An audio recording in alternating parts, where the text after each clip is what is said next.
حضرت عبداللہ ابن عباس رضی اللہ تعالیٰ عنہ سے مروی ایک روایت ہے، میں ایک دن حضور کے پیچھے بیٹھا ہوا تھا، سواری میں حضور کا ردیف تھا، تو حضور نے فرمایا، اے بیٹے، اے لڑکے، میں تجھے کچھ کلمات سکھاتا ہوں، تو اللہ کے حقوق کا خیال رکھ تو وہ تیری حفاظت فرمائے گا۔ تو اللہ تعالیٰ جل شانہ کے احکام کی حفاظت کر، تو اسے اپنے سامنے پائے گا۔ اذا سألت فاسأل اللہ، جب سوال کرے تو اللہ سے ہی سوال کرے، اللہ سے مانگنے کا مزاج پیدا کر لیں کہ فرمایا تمہارے جوتے کا تسمہ بھی ٹوٹ جائے تو وہ بھی اللہ سے مانگو۔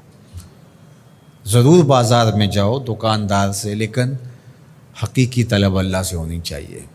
بات بات پہ اللہ سے سوال کرو، بڑی سے بڑی چیز بھی اس سے مانگو، چھوٹی سے چھوٹی چیز بھی اسی سے طلب کرو۔ ہماری ساری ضرورتوں کا کفیل ہمارا رب، ہمارا مالک ہے۔ تو دوسری نصیحت یہ کی کہ جب تو استعانت طلب کرے، مدد طلب کرے تو اللہ سے ہی استعانت طلب کرے۔ وعلم، اور جان کہ اگر ساری امت، سارے لوگ، پوری قوم جمع ہو کے تمہیں فائدہ پہنچانے کی کوشش میں لگ جائیں تو تمہیں وہی فائدہ پہنچا سکتے ہیں جو تیرے لیے تیرے رب نے لکھا ہے۔ اور فرمایا وَإِنِ اجْتَمَعُوا عَلَىٰ أَن يَضُرُّوكَ بِشَيْءٍ، اور اگر تمہیں نقصان پہنچانے کے درپے ہو جائیں، لَمْ يَضُرُّوكَ إِلَّا بِشَيْءٍ قَدْ كَتَبَهُ اللَّهُ عَلَيْكَ، تو تجھے صرف وہی نقصان پہنچا سکتے ہیں جو اللہ نے تیرے لیے لکھا ہے۔ سارا زمانہ بھی مخالف ہو جائے، تیرا کچھ نہیں بگاڑ سکتا۔ ہاں، تیرے مقدر میں اگر کوئی چیز، کوئی بگاڑ لکھا ہے تو وہ ہوگا، اس کا ذریعہ وہ بن جائیں گے۔ تو اس لیے پھر اسی سے مانگو، اسی سے طلب کرو۔ رفعت الاقلام وجفت الصحف، جو لکھنا تھا اللہ نے لکھ دیا، لکھنے کے بعد قلم اٹھا لیا گیا اور جن صحیفوں پہ لکھا تھا وہ خشک ہو گئے۔